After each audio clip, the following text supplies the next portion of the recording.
ദൈവവേലയിലുള്ള seniority വെച്ചും അതുപോലെ തന്നെ ജന്മഭൂമി എന്ന ആനുകൂല്യം മുൻനിർത്തിയും എങ്ങനെ നോക്കിയാലും സ്വാഭാവികമായും അയോധ്യയിൽ ഒരു ക്ഷേത്രം എന്നത് രാമന്റെ മാത്രമല്ല രാമഭക്തരുടെയും ആവശ്യമാണ്.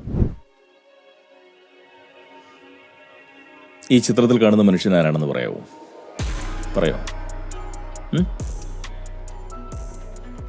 അയ്യോ, ചിത്രം വന്നില്ലേ? ഒരു നിമിഷം. ചിത്രമേ വാ എന്റെ പൊന്നു ചിത്രമേ വാ. ഈ വീഡിയോ അങ്ങ് മുന്നോട്ട് പോണ്ടേ? ചിത്രമേ വാ. ഇനി പറയാം, ഈ ചിത്രത്തിൽ കാണുന്ന മനുഷ്യൻ ആരാണെന്ന് അറിയാമോ? ഒരുപക്ഷെ പലർക്കും അറിയില്ലായിരിക്കും അല്ലേ? എങ്കിലും ഈ മനുഷ്യൻ കാഴ്ചയിൽ ഒരു പുരുഷനാണെന്ന് കുറെയൊക്കെ മനസ്സിലാക്കാൻ സാധിക്കുന്നുണ്ടാവും. ശരിയല്ലേ? അതുപോലെ ഈ മനുഷ്യൻ ഒരു ചാണകസംഖ്യയാണെന്ന് തറപ്പിച്ച് പറയാനും കഴിയും. ഉറപ്പല്ലേ? അതെ, അങ്ങനെ പറയാൻ പറ്റും. കണ്ടിട്ട് സംഖ്യ തന്നെ. പക്ഷേ ആളുടെ പേര് പറയാൻ പലർക്കും കഴിഞ്ഞേക്കില്ല. സാരമില്ല, ഈ പോങ്ങൻ തന്നെ പറയാം. പക്ഷെ കുറച്ച് കഴിഞ്ഞോട്ടെ. എന്തായാലും ഇദ്ദേഹമല്ല ഈ വീഡിയോയിലെ പ്രധാന കഥാപാത്രം. ഇതൊരു നായികാ പ്രാധാന്യമുള്ള വീഡിയോ ആണ്. തംബ്നെയിലും തലക്കെട്ടും കണ്ട് നായികയാരെന്ന് നിങ്ങൾ മനസ്സിലാക്കി കഴിഞ്ഞു. സ്വാഭാവികമായും കൂടുതൽ നാടകീയതയ്ക്കുള്ള വകുപ്പിന് ഇവിടെ ഇല്ല. അതുകൊണ്ട് ആമുഖവചനം കടന്ന് നേരെ കാര്യത്തിലേക്ക് നമുക്കൊക്കെ പോകാം. അപ്പോൾ പതിവ് പോലെ ജാതി മത വർഗ വർണ്ണ പ്രായ രാഷ്ട്രീയ ലിംഗഭേദമന്യേ എല്ലാ സഹപോങ്ങർക്കും നല്ല ഒന്നാന്തര നമസ്കാരം. ഞാൻ ഹരീഷ്, പ്രബുദ്ധ കേരളത്തിലെ പ്രഥമ പോങ്ങൻ അഥവാ മുത്തുപോങ്ങൻ. സകല സഹജീവികൾക്കും പുതിയൊരു വീഡിയോയിലേക്ക് സ്വാഗതം.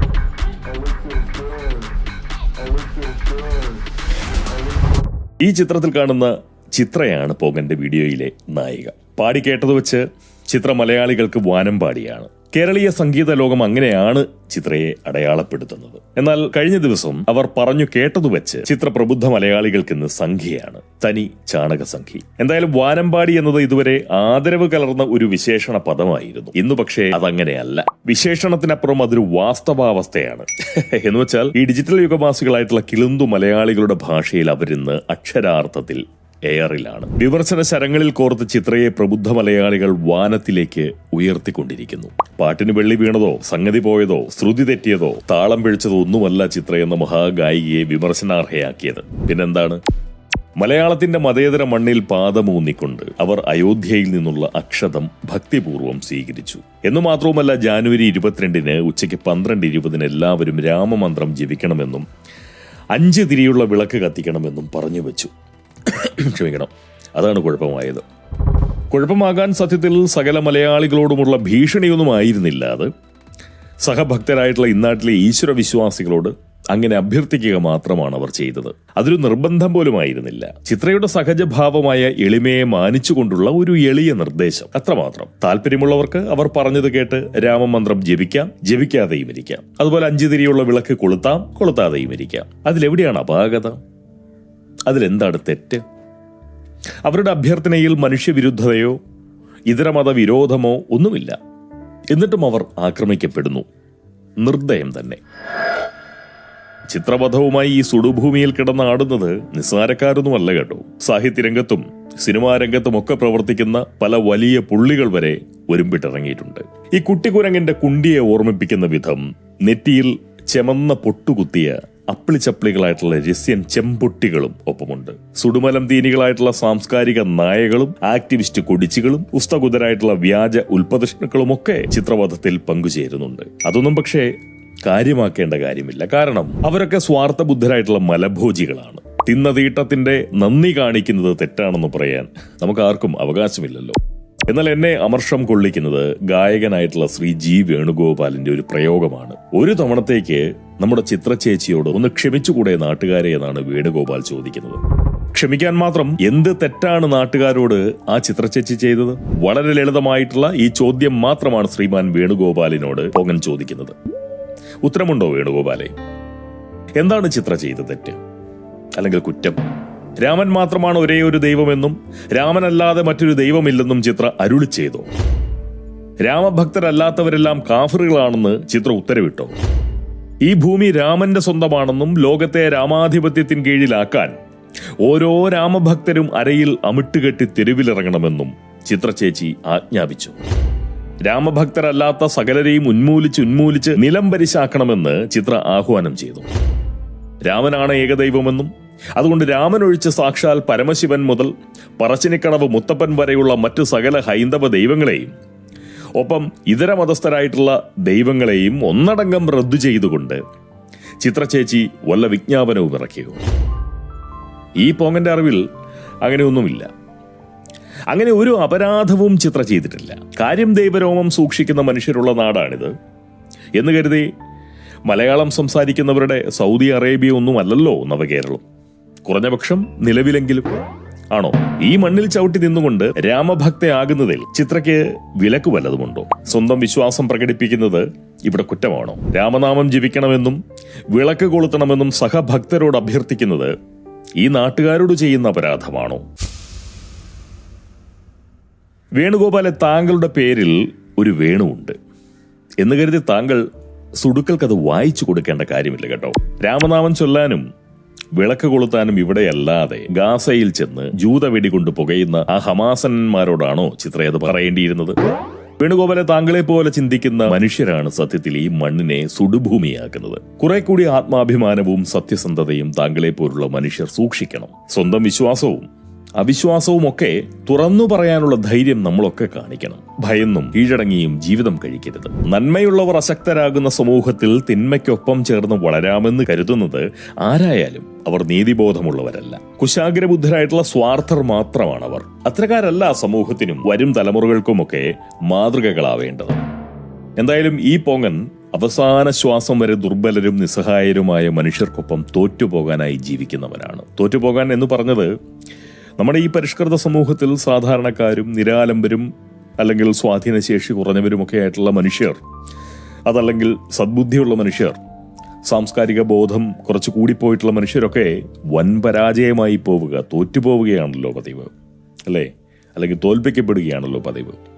അതുകൊണ്ടാണ് അങ്ങനെ പറഞ്ഞത്. എന്തായാലും അതിന്റെ തന്റെ ഇടത്തിൽ പറയാം, ചിത്ര വലിയൊരു ശരിയാണ് വേണുഗോപാൽ.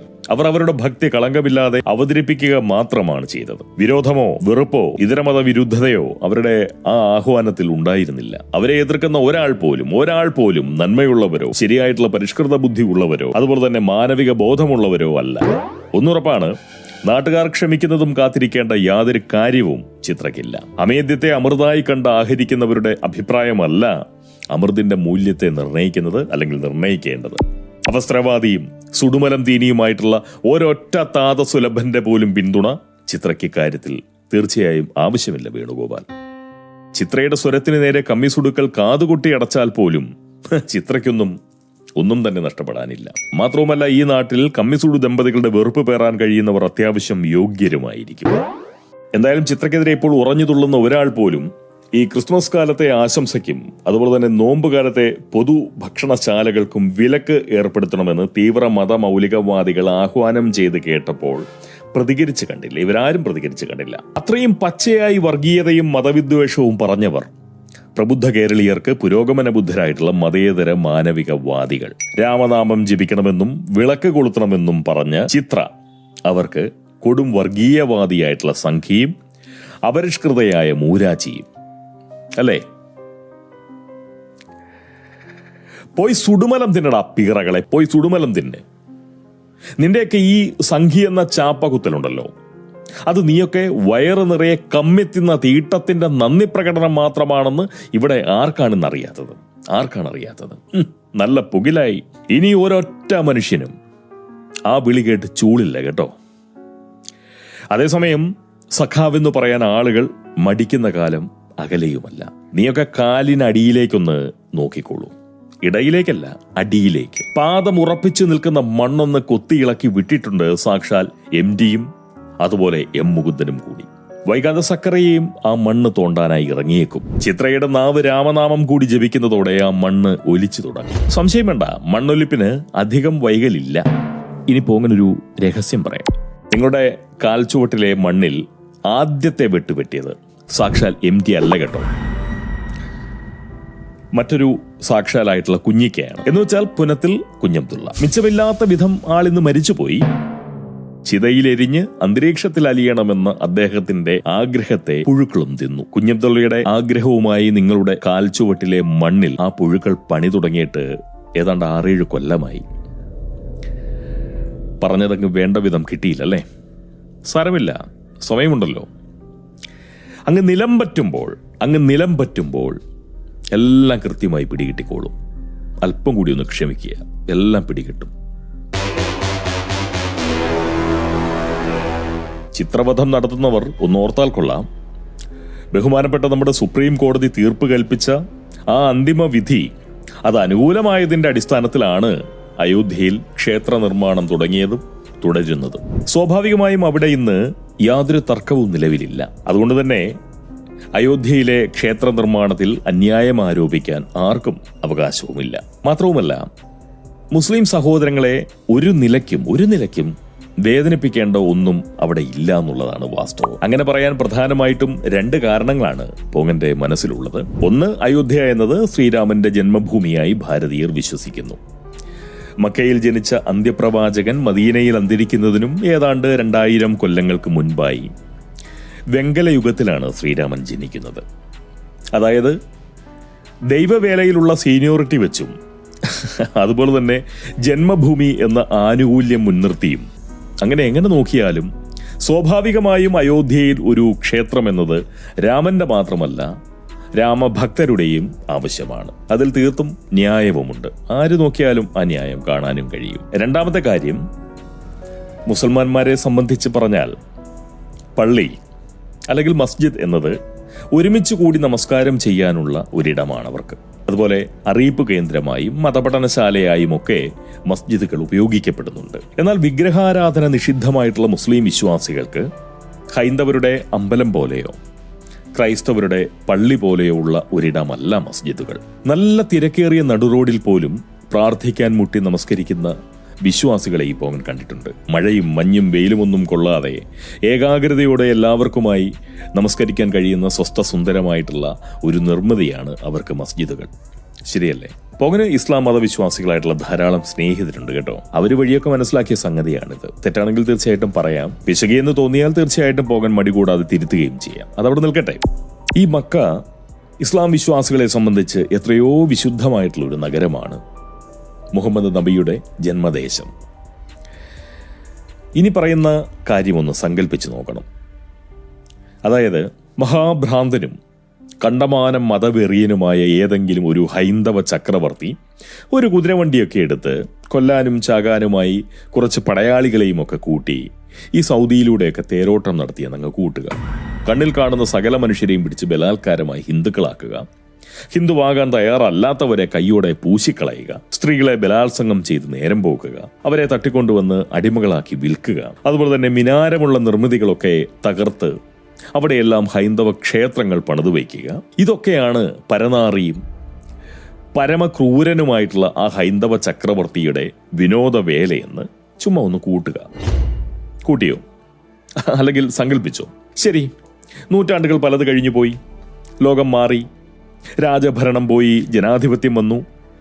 മുഹമ്മദ് നബിയുടെ ജന്മഭൂമിയിൽ വിശുദ്ധ മക്കയിൽ അപ്പോഴും ആ ഹൈന്ദവ ചക്രവർത്തി നിർമ്മിച്ച ക്ഷേത്രം അങ്ങനെ അങ്ങ് നിലകൊള്ളുകയാണ്. അവരുടെ ആളുകളെ മതം മാറ്റിയും ഇല്ലാതാക്കിയും അവരുടെ പെണ്ണുങ്ങളുടെ മാനം കവർന്നും ആ അബലകളെ അടിമക്കമ്പോളത്തിൽ വിറ്റും ആ നാടിനെ വെറുപ്പിൽ വിറപ്പിച്ച ഹൈന്ദവ ചക്രവർത്തിയുടെ ദുഷ്ടപ്രതാപത്തിന്റെ ഓർമ്മയായി അതവിടെ അങ്ങനെ ഉയർന്നങ്ങ് നിൽക്കുകയാണ്.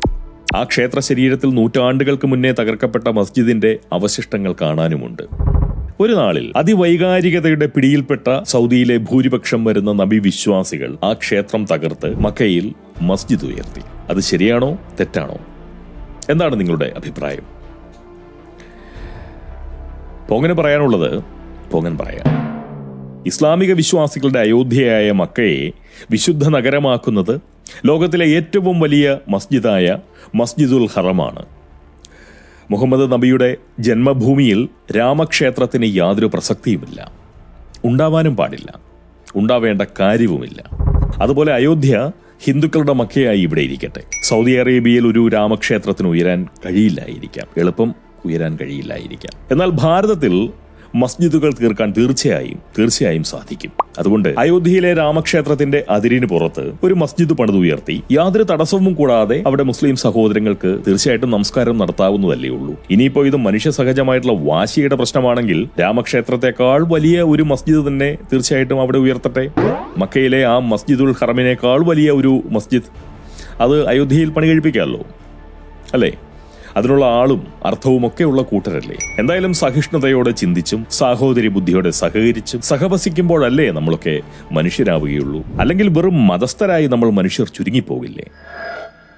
പിന്നെ പള്ളി തകർത്താണ് അമ്പലം ഉണ്ടാക്കിയതെന്നൊക്കെ പറഞ്ഞ് മുസ്ലിം സമൂഹത്തെ എരികയറ്റാനാണല്ലോ ഈ കമ്മിസുഡ് ദമ്പതികൾ ഇപ്പോൾ ഇവിടെ യത്നിച്ചുകൊണ്ടിരിക്കുന്നത്. അതിന്റെ പേരിൽ തന്നെയാണ് ചിത്രയെ അവർ അക്ഷരാർത്ഥത്തിൽ വാനമ്പാടിയാക്കി ഇപ്പോൾ എയറിൽ പറത്തുന്നതും, അല്ലെ? കമ്മിസുഡ് ദമ്പതികളുടെ ഈ കൗശലം തിരിച്ചറിയേണ്ടത് വാസ്തവത്തിൽ മുസ്ലിം സമൂഹമാണ്.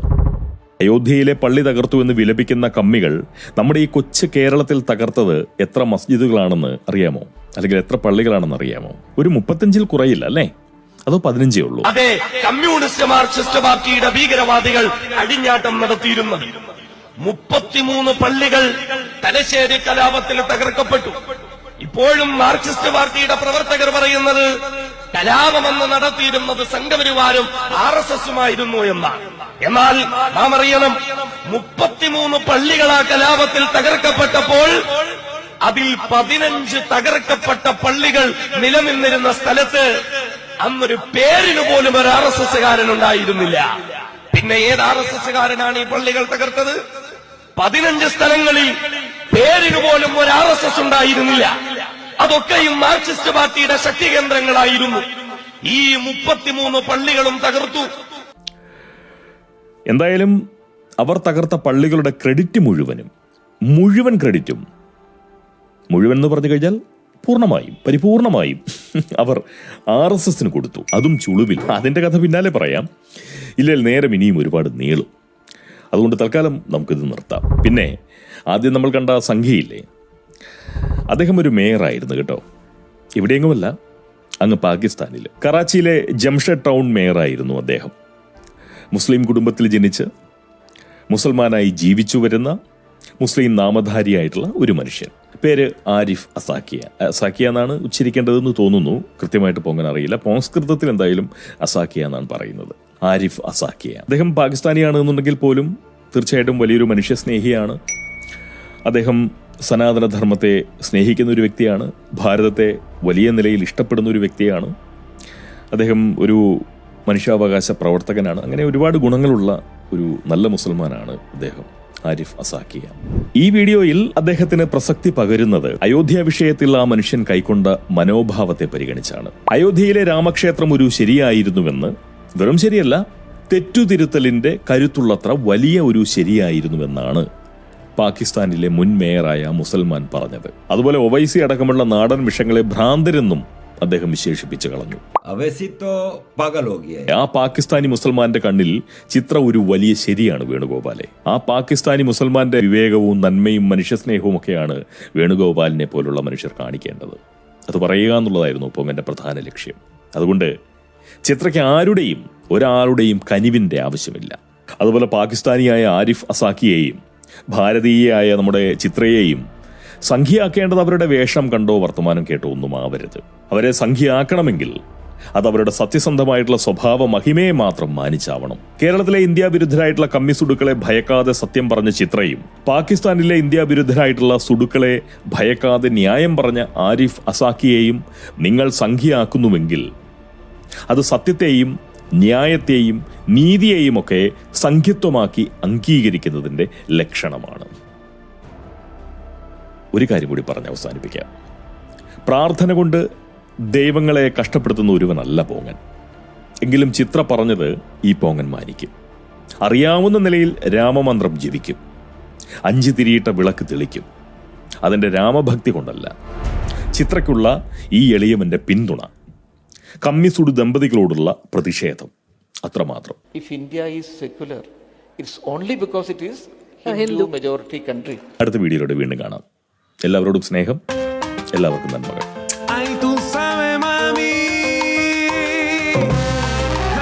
Vamos para allá, vamos para allá.